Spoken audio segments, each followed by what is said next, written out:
everybody, I'm Kim, the Abundant Traveler, and welcome to the channel. Today it's all about jet lag. How do you get it? What is it actually? And how do you overcome it? If you're new to the channel, I put out laid back luxury travel videos inspiring you to get out there, buy that plane ticket and go. If you're a subscriber, thanks so much for stopping back by. So let's start with this jet lag thing. What is it? Well, jet lag is actually two different things. It's getting your circadian rhythm off as well as your homeostatic drive off. Well, what's homeostatic drive and circadian rhythm? Your circadian rhythm is your physical, mental, and behavioral changes that happen over a 24-hour period. It is based primarily on light and dark. So based on the sun rising, the sun setting, when you're supposed to sleep, slow down, and when you're supposed to be awake and super active. On the other hand, the homeostatic sleep drive is the longer you've been awake, the more likely you are to be tired and want to go to sleep. So what happens on a long haul flight? When you're changing time zones, you're messing up both your circadian rhythm and your homeostatic sleep drive, both at the same time. Some of the symptoms of jet lag include insomnia, diarrhea, and constipation both, being sleepy during the day, being irritable, not being able to concentrate and function. For me, I am just exhausted. I don't know what I'm doing or where I'm going when I land in a new place and I'm completely jet lagged. Why is it so important to overcome your jet lag as quickly as possible and know some tips and tricks? Well, listen to this statistic. Supposedly, when you travel east, it is going to take you 1 day of jet lag for every 1 hour of time zone change. So if you're flying from the central part of the US to Europe, that is 7 hours, which means officially it'll take you 7 days to overcome your jet lag. Well, since most vacations in the US are 2 weeks or less, that means a whole week you're gonna take getting over your jet lag. Now, going west, on the other hand, it only takes about a half day or 3/4 of a day per hour going west to overcome your jet lag there. I'm not saying it's a great option, but say you're flying from central United States out to Hawaii, that is 5 hours. So it'll take you 2.5 to 3.5 days to overcome your jet lag that direction. That's why it's so important to have these tips and tricks. Let's talk about some things you can do before you get on the airplane to go change those time zones. Couple of suggestions. Go ahead and buy your ticket early for your flight. Get a seat where you're going to be the most comfortable. If you want a seat that is flat, then get a business class seat. If you can't afford a business class seat, then make sure you have a seat that can recline, which is not the exit row and not the last row. Also, if you want to have your bags with you all the time, don't get a bulkhead seat. For me, I like to sleep a lot on an airplane because I need a lot of sleep, so I always choose the window seat. It's also a little bit cooler, so if you get nauseous while you're flying, I recommend the window seat. If you want just general extra leg room, then I suggest you get the aisle seat. Remember, that middle seat is probably the most uncomfortable seat there. In addition to finding the right seat on the airplane, make sure to check your flight carefully. I am very strategic in how many hours I fly, like when I'm flying to Europe. I want at least 8 or 9 hours in the airplane when I'm flying to Europe. So I would prefer to fly, I'm from Texas, I'd prefer to fly from Dallas or Houston to Europe than I would from Miami or New York. Miami and New York, it's just not enough time for me to get relaxed, have a good night's sleep, and wake up and be ready to go in Europe. So based on how many hours of sleep you need, go ahead and strategically choose your flight schedule. Additionally, once you've landed in the destination that is multiple hours and multiple time zones away, I don't recommend having a long layover for a short flight to your final destination. That long layover can be horrendous when you're trying to stay awake, stay organized. You end up drinking too much coffee, start drinking, you need a shower. So I recommend keeping your layovers just enough time to make your second flight. Now that you've booked the perfect flight and the perfect seat assignment, then I suggest a couple of days before your flight to change your watch. Of course, your phone will have your current time on it, but change your watch so you can start paying attention to the new time zone. Additionally, I recommend, say you're flying to Europe, I recommend trying to go to bed a little bit early and waking up a little bit early for a few days in a row. It'll help set you on the right path to being in the new time zone going to Europe. Of course, if you're going to Australia or Asia where it's 13 hours the other way, there's not much you can do about that. But do your best to shift your clock just a little bit, maybe an hour a day each direction. Go to bed early or go to bed late, wake up early or wake up late. Now that you've done your prep work and you're headed to the airport, first things first, get to the airport a little bit early so you have plenty of time to do everything that you need to do. Why? Well, if you're stressed out last minute, your body's gonna be on high alert and you're not gonna be able to relax on that airplane if it's time to go to sleep or time to relax and watch some movies. I also suggest wearing super comfy clothes, especially if you're on a flight where you expect to sleep. If you're in comfy clothes or clothes that you sit and watch TV or clothes that you relax, your body is more in tune to going into a relaxing mode and a relaxing time. Me, I always wear leggings and the same jacket. I always wear a Lululemon jacket. I'll tell you about it in the description below. I wear the same clothes on every flight. That way I know that my body is going to know that it is time to go to sleep when I get on that plane. I also bring earplugs or noise canceling earphones. I also bring an eye mask as well because blocking out the sound and the light is really, really good if you plan to sleep, which is going to help you overcome that jet lag. The next thing you can do to avoid jet lag and help overcome it is to eat at the new time zone. So when I fly to Europe, I actually have my big meal of the day around 2 o'clock in the afternoon. What that does is allows my digestion to happen early in the evening. That way when I get on the plane at 5 or 6 o'clock, then my body thinks, oh, it's time for bed. It's so important.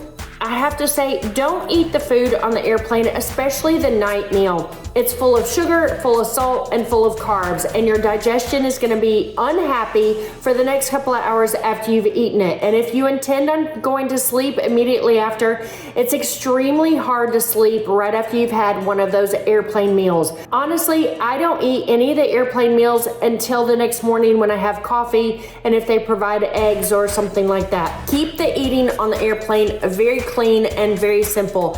And if you're used to fasting, then I recommend fasting on the airplane if you can handle that. So now that we're watching what we eat, let's also watch the amount of caffeine and the amount of alcohol. Did you know that on a flight, you lose 1 pint of water every hour? So do your best to drink as much water as possible. If you can maintain 1 pint an hour on your long haul flight so you won't be jet lagged, that will be hugely, hugely helpful. If you're curious what I take in my carry-on to help me overcome jet lag and avoid jet lag, then go to the description below and download my free carry-on guide. It's everything I use when I travel on long haul flights and multiple time zones. It's the best list ever. I have so much experience on long haul flights and changing time zones, and to be honest, most of my flights are free. It's because I use my credit cards to fly for free. I use points and miles to get almost every single international flight for free. If you're interested in learning more about the credit cards that I use, you can go to the description below and check them out. From United to American and Southwest, they are some of the best ways to travel for free everywhere in this world. Let's talk about the most important thing to help with your circadian rhythm to help you overcome your jet lag, and that is light and dark. You know, when you're at home and in the morning you wake up and the sun comes up and you start to wake up and everything, like your whole body kicks in, that is because light gets into your optic nerve, which triggers your SCN, which is a nucleus that goes to your hypothalamus, which is an extremely complicated process, but it triggers the hormones for you to wake up, like cortisol. It helps your body realize it's time to get up and make the best of the day. The same happens in the evening. When the light goes down, it triggers that same optic nerve, triggers things like melatonin to be released, serotonin to be released for you to slow down and get ready for bed. So what do you do when you're traveling to a new time zone? I recommend, one, looking at bright lights when it is actually morning. I recommend looking directly, raise your shade in your airplane, at your airplane seat, and look directly into the sun. I also recommend getting light on your chest if possible. That will help your body wake up when it is time to wake up. The same thing is true when it is time to go to sleep. So if it's time to go to sleep, then don't be watching Netflix, etc. on your phone or on the entertainment system unless you're wearing blue light blocking glasses. Blue light will keep you up. Additionally, your window shade on your airplane, if it's light outside and it's nighttime, then the light coming in is going to keep your body awake. So the best thing that you can do, and the number one thing you can do, is adjust your light and dark and be very, very focused on that when you're traveling multiple time zones. Now that you've done your best work on the flight to avoid jet lag, let's talk about arriving at your destination. One, I recommend checking into your hotel, taking a shower, dropping your bags, and getting outside. Get outside, get in that light, be present, do as much as you can in the afternoon at your new destination. I also suggest, I don't know why this works, but walk barefoot on the ground, either in the grass, in the sand, not on the concrete, but let Mother Earth suck out some of that jet lag out of you. Also, a super interesting tidbit is something from Brian Tracy. What he does is he takes a very hot bath as soon as he arrives at his new destination. What he does is he takes 5 minutes in the very hot bath for every hour of time zone change that he has. So if he's traveling, if he's traveled 7 hours from the US to Europe, he's going to stay in a very hot bath for 35 minutes. What happens after that? He cools off for 35 minutes, and he says after that, it gets rid of all of his jet lag and he is good to go. Now, I haven't tried this trick, but I promise on my next long haul flight with a multiple time zone change, I'm going to try this trick and see if it overcomes my jet lag. In addition to these tips, you have to find out what works for you. Every body is different. For me, this is what works for me. This is my system. I get to the airport, I go ahead and I eat my large meal around 2 o'clock in the afternoon. And this is typically when I fly to Europe. As soon as I get on that airplane, I put on my eye mask, I put in my noise canceling headphones, and I take a melatonin. I don't watch any TV, Netflix, or anything. I tell the flight attendants that I'm going to sleep, do not wake me up. I also put my seatbelt over the top of my blanket so they don't wake me up when they think that I don't have my seatbelt on. I always get a window seat so I can lean. I always bring my Kebo pillow. Sleep is extremely important to me. I don't eat anything on the flight for the first 6, 7, 8 hours. I do everything I can to sleep as long as possible. I don't let anybody bother me. Then in the morning, I'm a little restless and a little crooked from leaning against the window for all those hours. I wake up, I go ahead and eat the breakfast if it is high protein, and I drink a couple of cups of coffee. If it's super high carbs, I tend to just eat my nuts or things that I have brought with me instead of eating the food on the airplane. As soon as I arrive at my destination, I go to the hotel, I drop my bag, I take a shower, I get out there and do something immediately. I'm loopy, I'm always loopy. Then what I do is I make plans in advance for that evening, so it'll keep me up and keep me out. So I typically do a food or wine tour my first night in town. One, I get to meet some people, I get some amazing food. I'm not functioning very well because I am jet lagged, even though I have done everything possible and had a nap. And I'm just along for the ride and entertained, and it keeps me up later in the evening. By the next morning, I have zero jet lag, none whatsoever. But that is my particular system. If you have a great system or any tips for me or other people, make sure to leave them in a comment below. If you're interested, watch all my other videos on flying, from fear of flying, long haul flights, what I put in my carry-on.